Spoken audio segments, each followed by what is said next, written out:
Hola, soy el Dr. Joe Dispenza. Estudié bioquímica en la Universidad Rutgers y luego obtuve mi título en la Universidad Life, cerca de Atlanta, Georgia. En los últimos 7 años me ha interesado mucho el estudio de la remisión espontánea de enfermedades. En otras palabras, casos de personas diagnosticadas de afecciones como cáncer, diabetes o raros trastornos genéticos para los cuales la medicina no tenía cura. Estudié a gente con trastornos cardiovasculares como taquicardia o arritmia, hipertensión, a gente que tenía elevados niveles de colesterol, enfisema, problemas endocrinos como trastornos tiroideos, y me interesaba saber si existían factores en común entre estas personas. Y descubrí que todas las personas que experimentaban una remisión espontánea tenían 4 cosas en común. La primera era que cada persona aceptaba y creía que había una inteligencia divina que controlaba su cuerpo. Puede que algunos le llamen inteligencia espiritual y otros digan que es una mente superior o una mente más profunda, pero todos aceptaban que había una inteligencia mucho más grande que ellos. Aunque a esta inteligencia mística la llamamos inteligencia espiritual, en realidad no tiene nada de mística. Es la misma inteligencia que hace que tu corazón lata en este momento. Tu corazón bombea 7,5 litros de sangre por minuto, más de 378 litros de sangre por hora. Late 100.000 veces al día, 40 millones de veces al año y más de 3.000 millones de veces en una vida. Bombea constantemente sin que tengamos que pensar en ello conscientemente. Si consideramos eso, hay un orden, hay una inteligencia que nos da vida, que mantiene el latido de nuestro corazón. Es la misma inteligencia que digiere nuestra comida, que la descompone en gases y nutrientes y la organiza para reparar el cuerpo. Todo ello sucede sin que lo pensemos conscientemente. Y estas personas empezaron a entender que había una inteligencia a cargo de su cuerpo que era superior a ellos, que realmente sabía más que ellos. Y que si conseguían conectarse con esta inteligencia, quizás se encargaría de curarlos. Cada segundo perdemos 10 millones de células. Y en el segundo siguiente producimos otros 10 millones de células. Nosotros no pensamos en hacerlo. Tú y yo somos seres con libre albedrío. Pero hay un orden, una inteligencia que lo hace por nosotros. Cada célula del cuerpo, de los 100 billones de células del cuerpo físico, cada célula experimenta 100.000 reacciones químicas por segundo. Si eso lo multiplicamos por los 10 billones de células, podemos ver que hay cierta inteligencia que nos da constantemente vida. Ahora, lo interesante de esta inteligencia es que tiene una voluntad independiente de nuestra voluntad. Nos da vida constante y sistemáticamente. Su voluntad trasciende nuestra voluntad. Su mente trasciende nuestra mente. Y mantiene un orden en el cuerpo físico. Un ejemplo serían las enzimas activas en el ADN de las células. Hay 3.200 millones de ácidos nucleicos en los genes de una célula. Esta inteligencia envía proteínas a lo largo de los ácidos nucleicos y corrige las mutaciones para que no nos descompongamos. Si pensamos en esto, esta inteligencia nos da vida constantemente. Y estas personas dijeron, cabalgo en la espalda de un gigante. Y si puedo aprender a conectarme con esta inteligencia, ella me sanará. Eso es lo primero que aceptaron todos. Lo segundo fue que todos creían que sus pensamientos, su modo de pensar, su mentalidad a la larga contribuía, de hecho, a su enfermedad. Y dijeron, si mis pensamientos contribuyen a mi enfermedad, tal vez deba cambiar el modo de pensar que tuve estos últimos años. Cada vez que pensamos, fabricamos una sustancia química. Si nuestros pensamientos son buenos o elevados o felices, fabricamos sustancias químicas que nos hacen sentir bien o felices. Y si nuestros pensamientos son negativos o malos o de inseguridad, fabricamos sustancias químicas que nos hacen sentir exactamente como pensamos. Cada sustancia que se libera en el cerebro es literalmente un mensaje que alimenta al cuerpo físico. Y ahora el cuerpo empieza a sentir como piensa. Cuando empezamos a sentir como pensamos, sucede algo asombroso.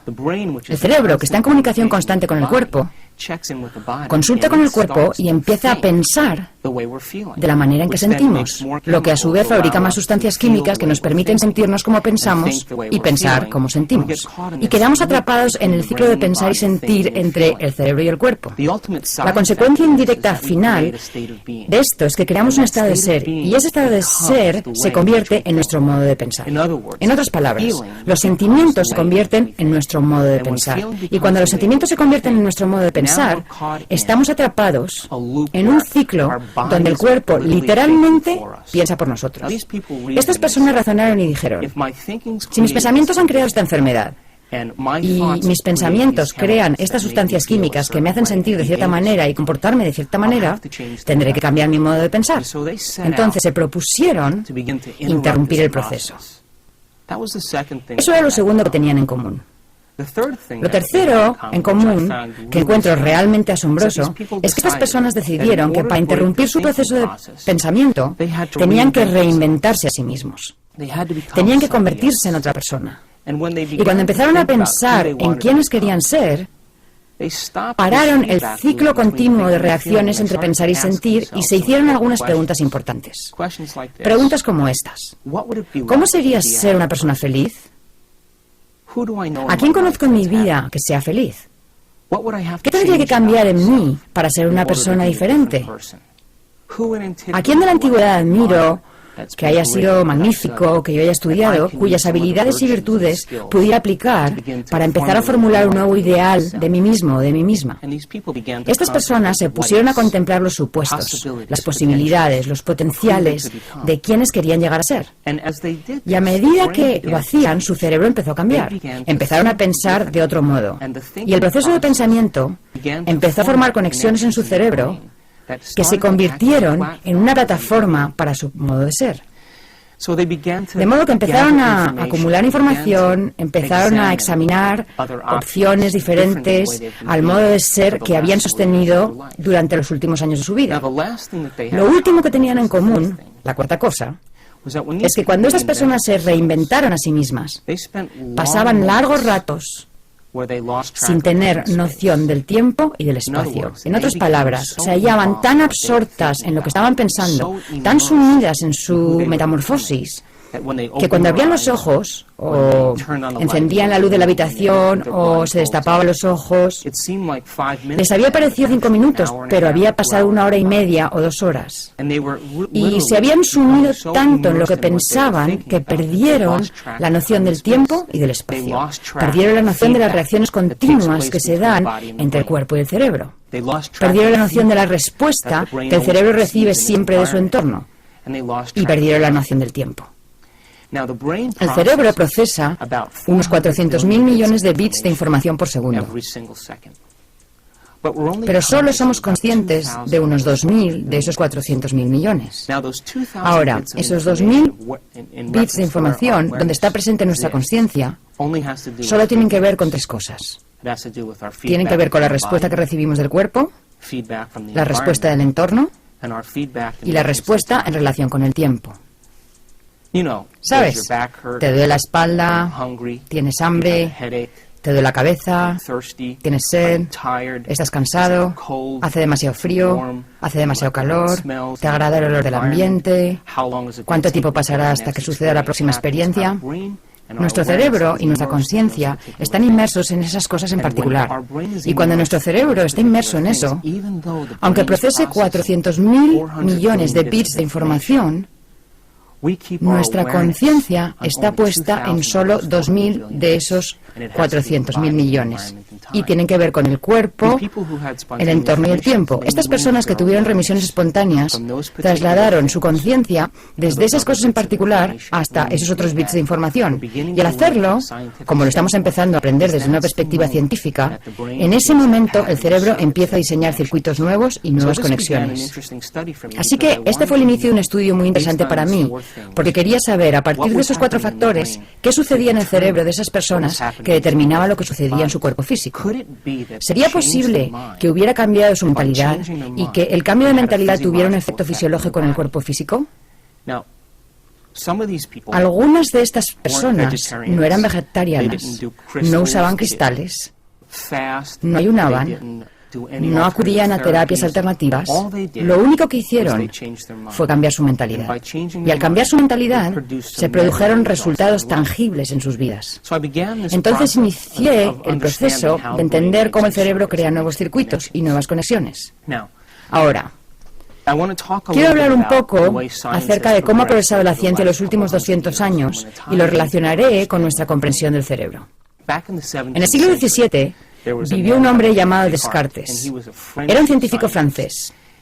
Un día estaba sentado junto a una fuente y trataba de entender la naturaleza de la realidad. Sentado junto a la fuente dijo: vaya, me cuesta integrar estas dos ideas.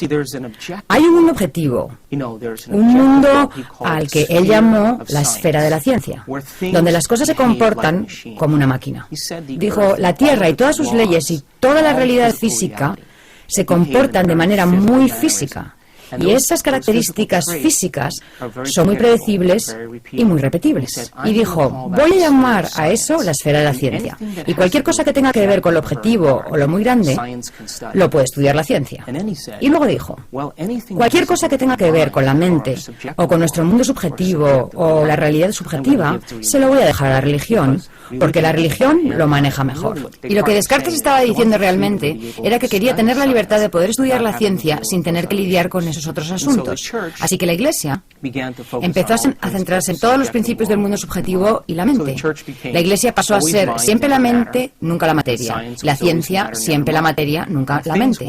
Las cosas funcionaban realmente bien, porque hasta ese momento, la Iglesia, al inmiscuirse en la ciencia, había causado algunos problemas, y la ciencia, al inmiscuirse en la mente, también. Porque si nos fijamos en Bruno o Galileo, vemos que al hacer sus singulares observaciones, desafiaron a la Iglesia y, por supuesto, encontraron algunos baches en el camino. Esto le vino muy bien a Descartes, porque solo tuvo que lidiar con asuntos predecibles, pues era científico por naturaleza. No quería lidiar con la influencia de la Iglesia, porque si vemos la historia, si estudiamos a Galileo Galilei o a Giordano Bruno en años anteriores, cuando dijeron que la Tierra ya no era el centro del universo, fueron perseguidos por la Iglesia porque iba en contra de las doctrinas mismas que regía la Iglesia. Así que Descartes ahora tenía la libertad para estudiar la naturaleza de la realidad. Y las cosas funcionaban muy bien, y a través de la observación empezaron a desarrollarse las leyes científicas. En el siglo XVIII apareció Isaac Newton, y Newton básicamente dijo que hay ciertas leyes definitivas a las cuales podemos atribuir realmente un valor científico. Él sabía que la fuerza, la masa y la aceleración están relacionadas. Y Newton dijo: si conozco el punto de partida de algo, y conozco su velocidad o su aceleración, puedo determinar hasta dónde va a llegar. Y gracias a Newton podemos enviar un cohete a la Luna si sabemos la distancia de la Tierra a la Luna, la rotación de la Tierra y la velocidad de ese cohete. Gracias a las leyes y a la física newtonianas, podemos hacer algunas cosas muy específicas basándonos en las leyes de lo muy grande y de lo muy objetivo. Y las cosas iban muy bien, y la ciencia siguió surgiendo. En el siglo XIX aparece Albert Einstein, que luego presenta su teoría de la relatividad y su teoría de la luz. Einstein dijo básicamente: nada puede viajar más rápido que la velocidad de la luz. Cualquier cosa, como un objeto o materia que viaje más rápido que la velocidad de la luz, finalmente se convertirá en energía. Debido a sus leyes y a su comprensión de la relatividad, hizo que surgieran comprensiones aún mayores acerca de la realidad objetiva. Cuando Einstein publicó sus artículos, lo más asombroso fue que su información no tenía realmente notas de pie, lo cual dejó atónitos a la mayoría de los científicos de su época. Fue un visionario y entendía cómo funcionaban las cosas porque usaba su mente. Y las teorías de Einstein llevaron a la ciencia a un mayor grado de aceleración. Y después de eso, Einstein empezó a trabajar con el principio del efecto fotoeléctrico. Lo que hizo fue aplicar corrientes eléctricas muy fuertes a placas de acero. Quería ver la energía que emitía en cuanto a electrones, protones y neutrones. Cuando estudió lo que hacían los electrones, vio que en vez de liberar energía de forma muy normal y continua, los electrones liberaban energía y el nivel descendía como si bajara por una escalera, en vez de moverse de manera muy suave y continua. Einstein se detuvo Porque en el mundo de lo grande, cuando la energía se libera, todo se mueve con mucha continuidad. Por ejemplo, si dejamos caer una manzana de un árbol, se mueve de manera muy continua y predecible. Y ellos esperaban que sucediera exactamente lo mismo en el efecto fotoeléctrico. Pero no fue así. De modo que Einstein empezó a ver que el comportamiento de lo muy diminuto es muy distinto a el de lo muy grande. Entonces hubo una serie de experimentos que se centraron en los electrones y en la posible ubicación de los mismos. Y cuando empezaron a observar los electrones, su naturaleza y su comportamiento, se dieron cuenta de que siempre que observaban o buscaban un electrón aparecía. Así que el electrón, de ser una onda de probabilidad, colapsaba súbitamente en una partícula muy definida. Y ahora toda esta idea del dualismo cartesiano, lo que dijo Descartes en el siglo XVII, se hizo borrosa de nuevo. Porque ahora la persona subjetiva y la mente subjetiva empezaban a tener un efecto directo en lo muy objetivo. Y ahora la separación entre la mente y la realidad y la mente y lo objetivo empezó a integrarse otra vez. Independientemente de quién observara, ya sea que tuviera un título académico o no, su observación tenía un efecto en el campo cuántico. Y la física cuántica nació como resultado de esto. Y eso quiere decir que todos nosotros, cada persona, al margen de su credo, de su cultura, de su sexo, de su edad o de su raza, cada persona, cuando se le pide que observe algo, tiene un efecto en lo muy diminuto. Todos participamos en la naturaleza de la realidad. Ahora bien, la ciencia puede decir que la física cuántica y el observador que observa la realidad y que tiene un efecto en la realidad solo funcionan para lo muy diminuto. En otras palabras, solo lo muy pequeño responde a nuestra observación. Y tal vez la realidad funcione de manera que si nuestra observación afecta al comportamiento de las partículas subatómicas, quizá podamos encaminar la naturaleza de la realidad basándonos en nuestra propia observación. La mayoría de los físicos cuánticos dirían, no, nuestra observación solo funciona para lo muy pequeño, no para lo muy grande. Mi respuesta es que quizá somos malos observadores, quizá la observación es un arte como cualquier otra cosa, y podemos desarrollar esta idea llamada observación. Hay una parte del cerebro que usamos para prestar atención, hay una parte del cerebro que usamos para observar. Se llama el lóbulo frontal. El lóbulo frontal es el área suprema del ser humano. Es el último escalón del desarrollo humano. Lo que nos separa de las demás especies del planeta no es el hecho de que nos paremos en dos pies, o que tengamos pulgares oponibles, o que nuestros ojos miren de frente, ni que tengamos el cerebro más grande, ya que los elefantes tienen un cerebro más grande que el nuestro. Tampoco es que tengamos poco vello. Lo que nos separa de las demás de las especies es el tamaño del lóbulo frontal comparado con el resto del cerebro. En los seres humanos, el lóbulo frontal abarca casi un 40% del cerebro. En nuestros ancestros más cercanos, los grandes simios y chimpancés, el lóbulo frontal abarca entre un 17 y un 15%, en los perros un 7%, y para los que os gustan los gatos, el suyo es un 3,5%. Entonces, lo que nos separa y nos hace grandiosos es nuestro lóbulo frontal comparado con el resto del cerebro. El lóbulo frontal es el ejecutivo, decide la acción, determina el comportamiento.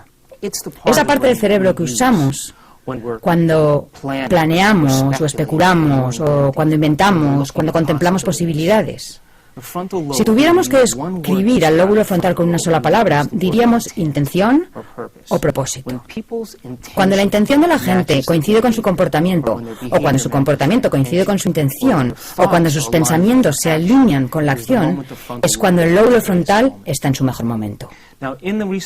Una publicación de noviembre de 2004 se anunció que un grupo de científicos de la Universidad de Wisconsin decidió ver si la observación o prestar atención era una habilidad como cualquier otra cosa, y diseñaron un experimento en el que reunieron un grupo de monjes budistas, monjes que habían estado meditando y concentrándose en conceptos como la compasión, el amor y la divinidad durante largos periodos de tiempo. La mayoría de estos monjes había pasado entre 10.000 y 50.000 horas de meditación. Así que esta gente sabía prestar atención. Formaron otro grupo de control con personas que nunca se habían centrado en algo con su mente desde su interior. Y les dijeron a los monjes, ¿entrenarían a esta gente durante una semana para ver si aprenden a desarrollar el arte de la meditación? Entonces, conectaron unos 256 electrodos en todo el cerebro de los monjes para medir qué tipo de actividad se registraba cuando estos monjes prestaban atención, y luego harían lo mismo con el grupo de control. Cuando estos 8 monjes se conectaron a estos escáneres, cuando se concentraron en un concepto como la compasión, cuando se concentraron en una idea dentro de sí mismos, su lóbulo frontal se encendió como nada que hubiesen visto los científicos anteriormente. La actividad del lóbulo frontal era enorme. Al compararlo con el grupo de control, la gente que recién aprendía a concentrar su mente y a prestar atención, su capacidad de mantener fijo ese pensamiento había tenido muy poco efecto en el lóbulo frontal. Los científicos sabían que un área específica en el lado izquierdo del lóbulo frontal es donde experimentamos alegría y felicidad. Y en un monje en particular, el escáner mostraba que la actividad cerebral de su lóbulo frontal era tan grande que los científicos dijeron, debe ser el hombre más feliz del planeta, debido a esa gran actividad. Cuando los científicos empezaron a especular y a ver los efectos de ese experimento, se dieron cuenta de que a lo mejor la observación y la atención es una habilidad. Tal vez, al igual que el tenis o el golf, podemos desarrollar la habilidad de prestar atención. Y si desarrollamos esta habilidad, tendríamos cada vez más capacidad y como efecto y resultado nuestro cerebro realmente cambiaría. De modo que la observación es una habilidad como cualquier otra. Y si podemos desarrollarla, quizá no solo las pequeñas partículas subatómicas respondan a nuestro mundo, sino que incluso las partículas subatómicas más grandes o los objetos más grandes tal vez respondan de acuerdo a nuestra capacidad de observar. En los años 30, en los Estados Unidos, se realizó un experimento con un grupo de chimpancés agresivos que presentaban rasgos personales antisociales. Los científicos dijeron, bueno, veamos si al hacer un experimento, una operación en el lóbulo frontal, cambia el comportamiento de estos chimpancés. Tomaron un instrumento parecido a un pico para el hielo, lo insertaron en el lóbulo frontal de los chimpancés y empezaron a revolver. Lo llamaron el experimento pico de hielo, y después del experimento, los monos se volvieron muy dóciles y muy controlables y dejaron de ser agresivos hacia los demás chimpancés. Durante esta época, en los Estados Unidos, a finales de los 30, las instituciones psiquiátricas estaban atestadas de gente con la misma enfermedad, trastornos de personalidad antisocial y rasgos agresivos. Debido a la depresión de los años 30, era muy costoso administrar medicinas a esta gente a fin de mantenerla bajo control. De modo que los científicos de cierta universidad dijeron, ¿por qué no probamos este experimento en algunos pacientes de estas instituciones psiquiátricas? Ahorraríamos mucho dinero en medicinas. Entonces escogieron a unos pacientes, los llevaron al quirófano mientras dormían y los anestesiaron con pentotal. Una vez anestesiados, insertaron un bisturí por debajo del párpado y perforaron la parte más blanda del cráneo detrás del globo ocular. Y cuando perforaron el cráneo en ese área, con un bisturí, la rasparon de lado a lado. Se llamó el experimento limpiaparabrisas y, por supuesto, como ya sabemos, eso es una lobotomía. Cuando retiraron el bisturí, suturaron las incisiones y los llevaron a sus habitaciones, y estos sujetos de pronto empezaron a comportarse de otro modo. Notaron cosas muy interesantes en estas personas, que eran el efecto de la lobotomía. Lo primero fue que todas ellas se volvieron perezosas y letárgicas. Lo siguiente fue que carecían de inspiración, perdieron la iniciativa de hacer cosas. También notaron que tenían un enorme deseo de hacer lo mismo de siempre. En otras palabras, les gustaba escuchar la misma estación de radio, comer la misma comida, usar la misma ropa, y si les alteraban la rutina de alguna manera, se desmoronaban emocionalmente. Así que tenían un deseo tremendo de hacer siempre lo mismo. También se dieron cuenta de que no se podían concentrar en una tarea única. En otras palabras, empezaban algo y se distraían, empezaban otra cosa y se distraían y empezaban otra cosa. Nunca terminaban un ciclo de acción. También se dieron cuenta de que no podían entender el significado de las situaciones, no podían aprender nada nuevo, no podían modificar su conducta. Aprender es modificar nuestra conducta. Así que se atascaban tanto en la rutina de hacer algo una y otra vez insistentemente que nunca modificaban su conducta en ninguna circunstancia. Y lo último que percibieron es que no podían proyectarse al futuro, no podían hacer planes para el futuro, no podían proyectar ideas al futuro. Por ejemplo, si se ataba el cordón de los zapatos y el cordón se rompía, en vez de buscar uno nuevo, seguían tratando de atar el mismo cordón aunque estuviese roto. Entonces, si consideramos esto, un daño en el lóbulo frontal produce ciertos efectos en la gente. La gente se vuelve perezosa, letárgica y sin inspiración. Pierde la iniciativa, tiene un deseo de hacer siempre lo mismo, no hace nada nuevo. No puede proyectarse al futuro, no aprende nada nuevo y se distrae fácilmente. Bueno, esto empieza a parecerse a la mayoría de la gente de nuestra cultura. Y la razón es que no hemos dominado la capacidad de usar el lóbulo frontal apropiadamente. Quizá no hemos dominado el arte de la observación. Quizá la observación es un arte en sí mismo. Y la mayoría de las personas se distraen tanto con su mundo externo que no usan el lóbulo frontal debidamente. Si lo pensamos, todo lo que nos rodea le envía constantemente información al cerebro. Nuestros sentidos nos permiten interpretar la realidad. Nuestros sentidos nos permiten responder a la información del mundo exterior. Mientras creamos que el mundo exterior es más real que el mundo interior, siempre usaremos los mismos circuitos del cerebro para procesar esa información. Cuando aceptamos que el mundo interior afecta al mundo exterior, tenemos que empezar a usar el lóbulo frontal. Científicamente sabemos que es cierto, indudablemente cierto, que el cerebro está influenciado y moldeado por el entorno. Eso lo sabemos específicamente. Sin embargo, la ciencia también está empezando a descubrir que nuestro cerebro está influenciado y moldeado por nuestra capacidad de prestar atención, y que cuando podemos prestar atención y tenemos la capacidad de adquirir conocimiento y de fijar ese conocimiento en nuestro cerebro, empezamos a crear nuevos circuitos. Y cuando somos capaces de hacer nuevos circuitos, empezamos a percibir la realidad de otra manera, según las conexiones establecidas en nuestro cerebro.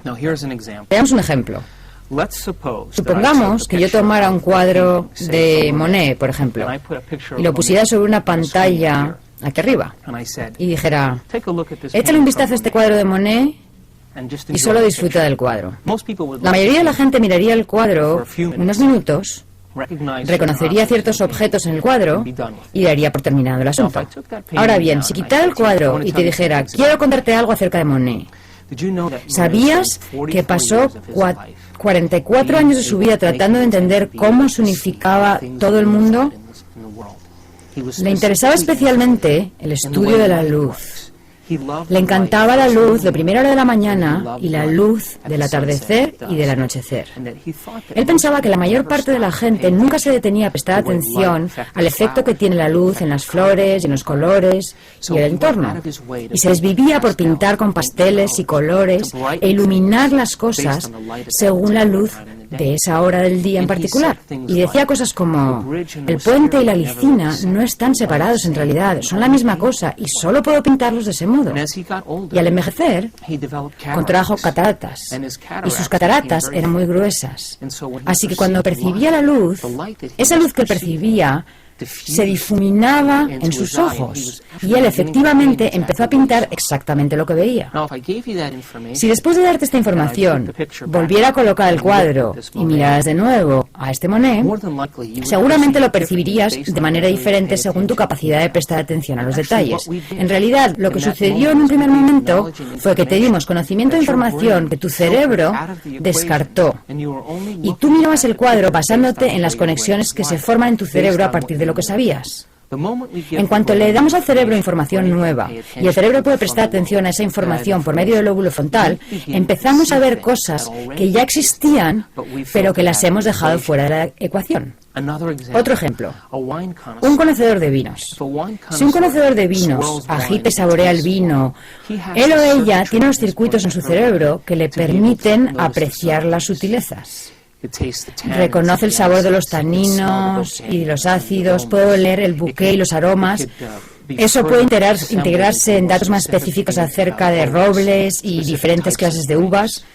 Y puesto que su cerebro ha sido educado y él ha establecido circuitos y porque ha puesto atención en percibir las diferencias en la realidad llamada catar el vino, es capaz de percibir las sutilezas. Ahora bien, para la persona que no tiene los circuitos instalados de esa experiencia en particular y que no tiene las conexiones en su cerebro que le permitan saber qué buscar, ese vino sabrá como cualquier otro vino. Y así es como funciona la realidad. Percibimos la realidad según la estructura de las conexiones del cerebro. Los científicos han hecho ciertos experimentos para comprobar si esto es realmente cierto y llegaron a la conclusión de que sí que lo es. Convocaron a un grupo de personas y les preguntaron si querían participar en un experimento en el cual tendrían que usar gafas durante 2 semanas. Ahora bien, estas gafas no eran comunes y corrientes. Estaban divididas a la mitad. Y al mirar a la izquierda, se veía azul y al mirar a la derecha, amarillo. Así que las lentes estaban separadas de manera que un lado era azul y el otro amarillo. Y les dijeron, queremos que uséis estas gafas para todo lo que hagáis durante el día. Usadlas cuando llevéis a vuestros niños a la escuela, cuando vayáis a trabajar, usadlas para todas vuestras actividades habituales. Y usadlas durante 2 semanas. Entonces, diferentes personas usaron estas gafas cierto tiempo y al final del experimento se los invitó a regresar al laboratorio. Cuando los participantes llegaron al laboratorio se les dijo, lo que queremos ahora es que miréis este trozo de papel. Era una hoja de papel blanco. Y les preguntaron, ¿qué color veis cuando miráis este papel? Cada una de las personas que participó en el experimento dijo, es una hoja de papel blanco. Bien, les dijeron, mirad a la izquierda. ¿Veis un trozo de papel azul allí? No, respondieron. ¿Y cuando miráis a la derecha, veis un trozo de papel amarillo? Dijeron, no. Así que los científicos tuvieron que dar marcha atrás, porque se dieron cuenta de que esas personas estaban coloreando la realidad de acuerdo con su memoria. Estaban revistiendo la apariencia de las cosas según los circuitos que ya tenían instalados. Y cuanto más participaban en el mundo, más rápido se desvanecía el color para ellos. Esencialmente, eso es lo que hacemos en la realidad. Nuestro cerebro está interconectado de una cierta manera. Estamos provistos de una cierta cantidad de circuitos en nuestra vida y luego ampliamos esos circuitos con las conexiones que establecemos a partir del conocimiento que adquirimos. Y si no adquirimos nuevo conocimiento, usamos siempre los mismos circuitos, lo que hace que la realidad se presente exactamente igual. Si el conocimiento y la información que obtenemos no son convencionales, si se salen de los parámetros de lo que se acepta científica, social y políticamente, e incluso de lo que se acepta religiosamente, a lo mejor empezamos a percibir la realidad de otra manera, basándonos en ese conocimiento que hemos adquirido. Ahora, al estudiar aquellos casos de remisión espontánea de personas que se curaron a sí mismas de diversas enfermedades, fue interesante percibir que independientemente de su cultura, de su credo, de su nivel de educación o de su religión, independientemente de su sexo, básicamente dijeron, voy a observar un resultado diferente y voy a cerrarme a esta observación independientemente de la reacción de mi cuerpo, independientemente de la reacción de mi entorno e independientemente del tiempo. El lóbulo frontal, la corona de la evolución del ser humano, nos permite hacer eso. El lóbulo frontal nos da permiso para que el pensamiento sea más real que todo lo demás. El lóbulo frontal nos da permiso para aferrarnos bien a un concepto, a una idea, aferrarnos a una visión o a un sueño, independientemente de las circunstancias presentes en nuestro mundo, de las circunstancias presentes en nuestro cuerpo y de las circunstancias relacionadas con el tiempo. Y esas son las cosas y los rasgos que secretamente admiramos en los grandes personajes de la antigüedad, ya sea Martin Luther King o William Wallace. Alguien que tuvo una visión, alguien que tuvo una idea. Un héroe dijo, yo creo en estos principios morales y en esta ética. Y aunque mi entorno no esté de acuerdo con mi pensamiento es más importante que mi entorno. Y el lóbulo frontal del ser humano nos concede ese privilegio. Nos da el privilegio de que el pensamiento sea más real que todo lo demás. Ahora, en la mayoría de las especies de la naturaleza, lo que las hace cambiar es que están expuestas a ciertos estímulos desfavorables del medio ambiente, están expuestas a cierta característica del medio ambiente y tienen que adaptarse o acomodarse o aclimatarse a cierto tipo de estímulo ambiental, ya sea frío o calor o cualquier otra peculiaridad. Y lo que ocurre es que esa especie se establece en un entorno específico. Y después de varias generaciones en las que la misma especie habita el mismo ambiente desfavorable, después de cierto lapso de tiempo, después de varias generaciones, esa especie modificará su comportamiento y cambiará su genética. Eso se llama evolución. Pero los seres humanos no necesitamos hacer eso. Debido al tamaño del lóbulo frontal y debido a nuestra capacidad de especular sobre las posibilidades y preguntarnos sobre los potenciales y contemplar las eventualidades, podemos inventar nuevas ideas y nuevos modos de ser. Y nos da el privilegio de modificar nuestra conducta en una misma vida. Y nos da el privilegio de cambiar nuestros actos en una semana. Podemos modificar nuestro modo de actuar en un solo día y podemos cambiar en un momento. Lo único que necesitamos dominar es este arte que se llama observación. Cuando empezamos a usar el cerebro adecuadamente, cuando prestamos atención a un concepto o a una idea, ocurre algo asombroso en el cerebro. El lóbulo frontal baja el volumen de los estímulos externos, baja el volumen del cuerpo y del ciclo continuo de reacciones que va del cuerpo al cerebro, baja el volumen de la respuesta del medio ambiente. No sabes si hace calor o frío, no sabes si está oscuro o si hay luz. Tu cerebro se convierte en el amplificador del pensamiento y baja el volumen del tiempo. En otras palabras, mientras mantengamos un concepto fijo en el lóbulo frontal, perderemos la noción del tiempo y del espacio. Ahora, la ciencia empieza a entender que nuestra forma de crear circuitos en el cerebro, nuestra forma de establecer conexiones en el cerebro, además de permitir que el entorno moldee y dé forma a nuestro cerebro, podemos moldear y dar forma a nuestro cerebro prestando atención. Y si podemos mantener fija una idea, empezamos a establecer conexiones en nuestro cerebro. Al establecer esas conexiones en nuestro cerebro, dejamos huellas o marcas neurológicas de esos conceptos en los tejidos. Y esas huellas, entonces, funcionan como la base de nuestro modo de comportarnos y de actuar. El lóbulo frontal, entonces, la cúspide del desarrollo del ser humano, permite que el pensamiento sea más real que todo lo demás. Y cuando empezamos a formar ideas y a formar conceptos y ponemos toda nuestra atención en ese concepto, el lóbulo frontal baja el volumen de todos los estímulos externos. Y lo único que se vuelve real es el pensamiento mismo. Cuando eso sucede, se produce un cambio físico en el cerebro. El cerebro toma esa imagen holográfica que mantenemos fija en el lóbulo frontal y crea un patrón de conexiones que se asocian con ese concepto o idea. Así que cuando aprendemos algo nuevo, creamos conexiones en nuestro cerebro. Creamos nuevas conexiones en el cerebro. Cuando memorizamos esas cosas o cuando las recordamos, reforzamos esas conexiones o las mantenemos. La memoria es mantener conexiones. El aprendizaje es formar esas conexiones. Entonces podemos aprender del entorno, podemos aprender de nuestras experiencias sensoriales. Pero entonces no seremos más que lo que nuestro entorno le dicta a nuestra experiencia. Pero si adquirimos conocimiento o información poco convencional, física cuántica, que el observador interviene en la naturaleza de la realidad y que nuestros pensamientos realmente cuentan, desde las partículas subatómicas hasta lo de gran tamaño.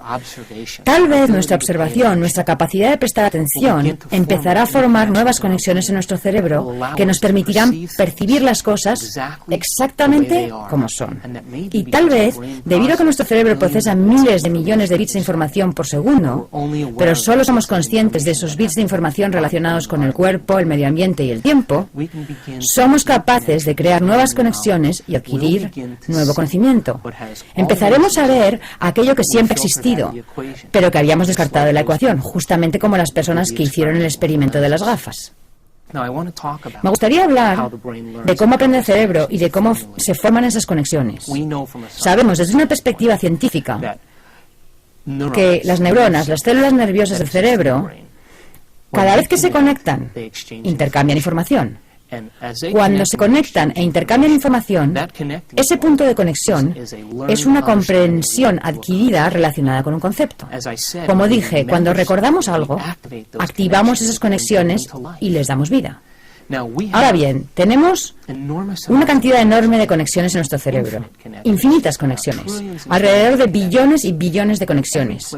Y cada punto en el que esas neuronas se conectan e intercambian información traza un mapa, un patrón o una secuencia que refleja cierta idea, algo que hemos aprendido, un rasgo, un comportamiento, un talento, una tendencia, e incluso un sentimiento. Y todas esas conexiones son la suma total de lo que somos como individuos.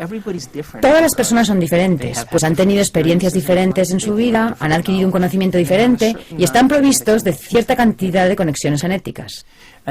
Y eso básicamente constituye nuestro punto de partida como individuos. La mayoría de las personas en determinado punto de sus vidas dependen de esos circuitos establecidos y nunca aprenden nada nuevo. Dejan que los sentimientos se conviertan en su forma de pensar, dejan de aprender y comienzan a sentir. Y cuando llegamos al punto donde dejamos de aprender y empezamos a sentir, es entonces cuando vivimos nuestras propensiones genéticas, es entonces cuando vivimos el futuro predeterminado genéticamente que existe para nosotros como individuos. Cuando adquirimos nuevo conocimiento, el cerebro empieza a reestructurarse, empieza a disparar nuevas secuencias y nuevos patrones, con nuevas conexiones. Y si podemos mantener estas conexiones durante un largo periodo de tiempo, podemos modificar y cambiar nuestro comportamiento. Y lo que ocurrió con las personas que tuvieron remisiones espontáneas es que adquirieron conocimiento y aplicaron ese conocimiento al plantearse posibilidades.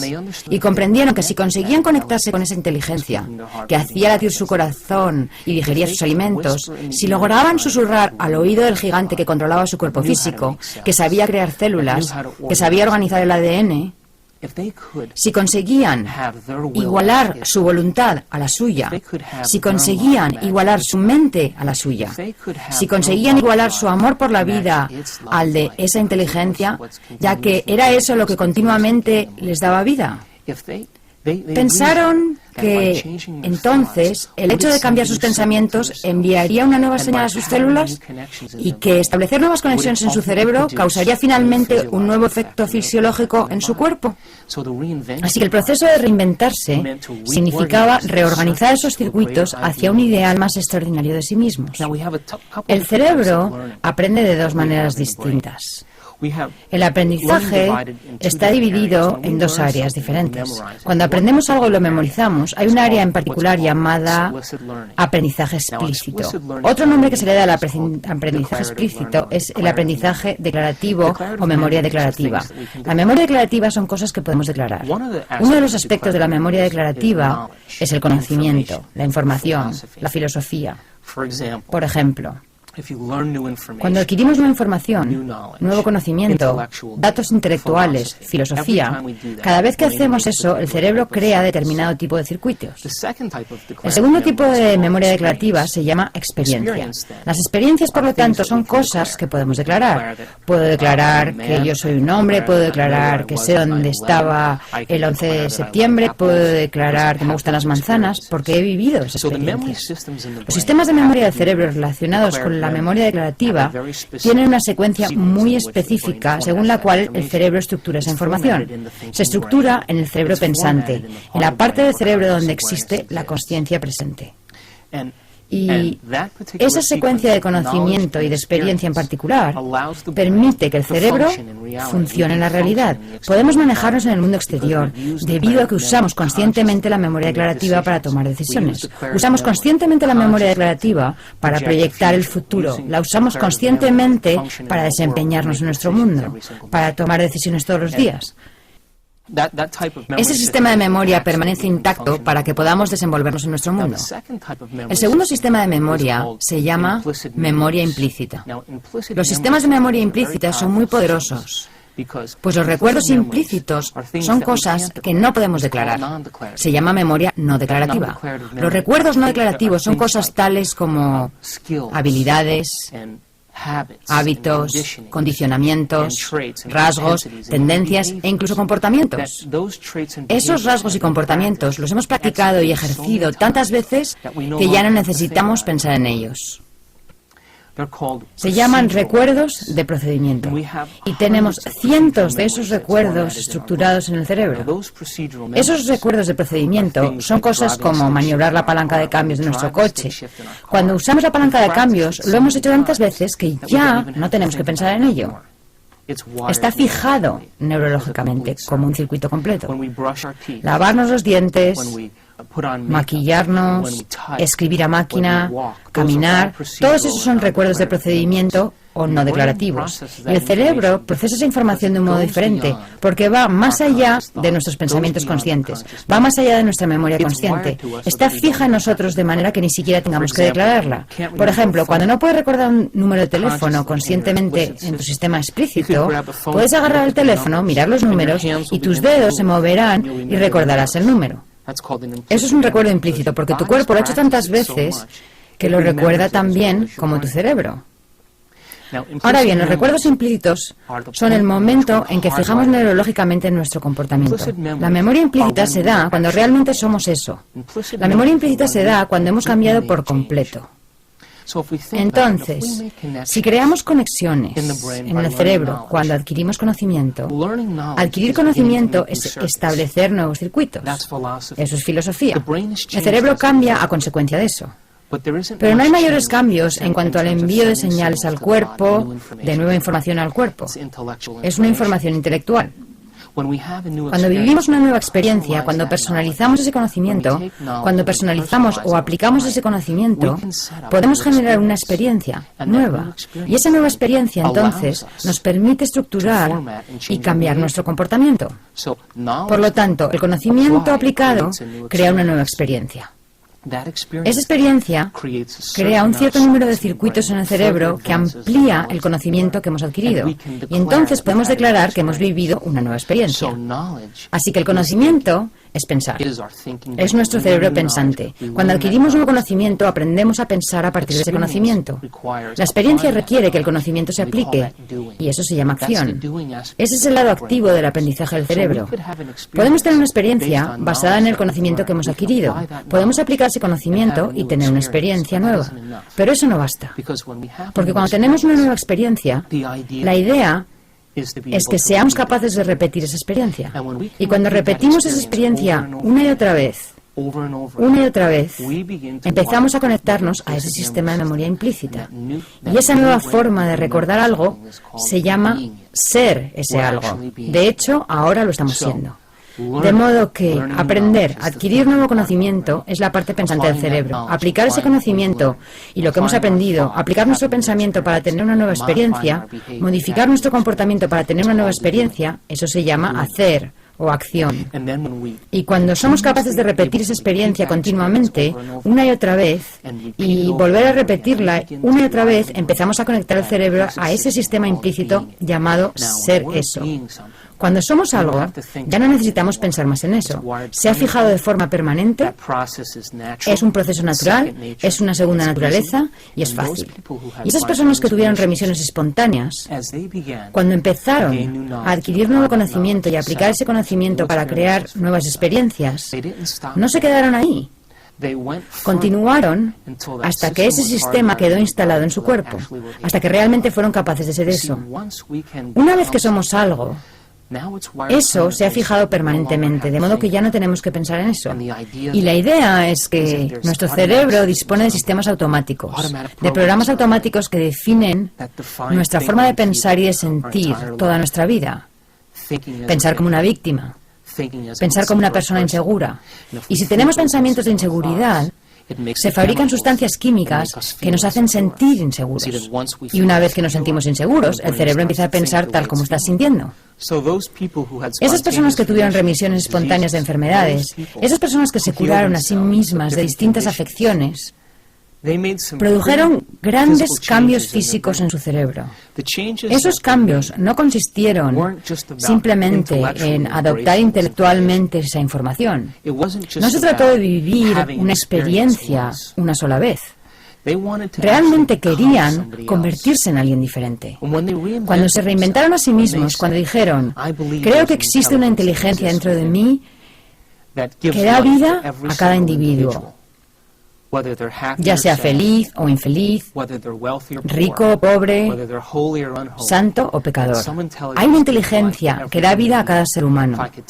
Si yo pudiera tener acceso a esa inteligencia y convertirme en alguien diferente, ella le daría vida a esa nueva persona que emerja, sea quien sea. Y si mis pensamientos cuentan, voy a tener que construir unas conexiones neurológicas permanentes en mi cerebro para convertirme en ese nuevo patrón de ser. Y tengo que abandonar y renunciar a esa vieja forma de pensar y sentir que estaba muy ligada a mi entorno, muy ligada a mi manera de pensar en mi mundo, basada en mi viejo yo. Y tal vez aquellos viejos sentimientos y esas viejas conexiones estaban ligados a viejas experiencias. Y tal vez, al reinventarme a mí mismo o a mí misma, habrá un periodo de tiempo en el que no tendré sentimientos. Quizá esas viejas emociones y esos viejos sentimientos estaban ligados a alguna vieja experiencia que fue la verdadera causa de la enfermedad en primer lugar. Y al desprenderse de esos viejos pensamientos y sentimientos, solo con dejarlos y reemplazarlos con una nueva idea del yo, una nueva señal recorrió el cuerpo y la persona realmente se liberó. Y lo único que tuvo que hacer fue separarse de la gente, de las cosas y de las distracciones del entorno, del tiempo, de los episodios, sucesos, y dejar que el pensamiento fuera más real que todo lo demás. En el proceso de ensayar, en el proceso de pensar en quién querían convertirse, en el proceso de pensar en eso una y otra vez, hicieron que esos circuitos se volvieran más permanentes. Comenzaron a crear un nuevo individuo, a emerger como un nuevo ser. Y como resultado de eso, de ese proceso, donde desarrollaron la capacidad de prestar atención, desarrollaron la capacidad de llevar su mente lejos de su cuerpo, de llevar su mente lejos del entorno. Incluso llevaron su mente lejos de la referencia del tiempo. Y cuando hicieron eso, es posible que abrieran la puerta del campo cuántico. Tal vez estaban entrando en un nuevo nivel mental, y cuando eso sucede, cuando podemos hacer que el pensamiento sea más real que todo lo demás, el cerebro empieza a estructurar esos patrones y conexiones que son iguales a lo que somos y en quienes nos estamos convirtiendo. Así que las remisiones espontáneas que tuvieron estas personas tal vez no hayan sido un milagro en absoluto. Tal vez ellos solo se convirtieron en alguien diferente y tal vez creyeron que esta inteligencia los respaldaría y le daría vida a quien sea que ellos fueran. Y tal vez esta inteligencia era más lista y más brillante que ellos y tenía más voluntad que ellos e intervino y les reorganizó el cuerpo. Y lo único que tuvieron que hacer fue convertirse en alguien diferente. Y cuando así lo hicieron, esa inteligencia les dio vida, y su vida cambió, y su salud cambió, y su futuro cambió. Tal vez esas personas que tuvieron remisiones espontáneas renunciaron a los sentimientos y a las emociones que estaban ligadas al pasado. Y en el proceso de convertirse en alguien nuevo, en ese proceso de reinventarse, donde crearon nuevos circuitos con los que operar, abandonaron su pasado y su asociación al pasado y a todos los sentimientos y las emociones que lo acompañaban. Y tal vez las sustancias químicas que alimentaban al cuerpo basadas en esos pensamientos dejaron de fabricarse. Y debido a que ya no se fabricaban, la señal enviada al cuerpo era una nueva señal. Y esa nueva señal enviada al cuerpo no tenía ninguna relación con su asociación a esas actitudes del pasado, a esos pensamientos y a esos sentimientos del pasado, sino que ahora la persona tenía una idea de su futuro, una idea de algo a lo que aspirar. Y entonces, en cuanto empezaron a producir esos cambios, ya no enviaban la misma señal al cuerpo, sino que enviaban una señal nueva basada en lo que eran ahora. De modo que, si consideramos esto, entonces toda la idea de la separación entre mente y materia, la separación entre lo objetivo y lo subjetivo, puede que empiece a integrarse realmente cuando apliquemos todos estos principios. Tal vez la mecánica cuántica nos permita decir que nuestra observación cuenta. Y tal vez el lóbulo frontal, la corona de la evolución del ser humano, nos permita modificar nuestro comportamiento en una sola vida y crear nuevos circuitos y nuevas conexiones que nos proporcionarán un nuevo territorio de ser. Y esta fusión, que será ahora entre mente y materia, básicamente dice esto: mi pensamiento cuenta. Y porque mi pensamiento cuenta, debería tener un efecto directo sobre lo que está más cerca de mí, mi cuerpo físico. Y si podemos integrar esas ideas, hemos dado la vuelta completa y comprendido que no existe la separación, que la mente realmente da vida a la materia y que es nuestra mente como individuos la que puede unirse a una mente mayor. Y al unirnos a la mente mayor, estamos ejercitando el arte de la observación. Ponemos nuestra atención lejos de nuestro cuerpo, ponemos nuestra atención lejos de nuestro entorno y nos olvidamos del tiempo. Y cuando hacemos esto, ahora, la mente pura tiene un efecto directo sobre el cuerpo físico y sobre la naturaleza de la realidad, y afecta directamente a la materia. Y cuando llevamos a cabo esas ideas y las aplicamos en nuestra vida, nos convertimos en los científicos que evaluamos nuestra propia observación. Y tal vez ese sea el entendimiento inicial, el primer entendimiento de lo que significa tener un cerebro inmortal. Aprender, recordar y experimentar es nuestro don como seres humanos. Este proceso nos cambia para siempre. Dejar de aprender es dejar de cambiar. Cuando podamos demostrar lo que hemos aprendido, el universo jamás nos abandonará. Nuestro cambio es nuestra evolución.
Hola, soy el Dr. Joe Dispenza.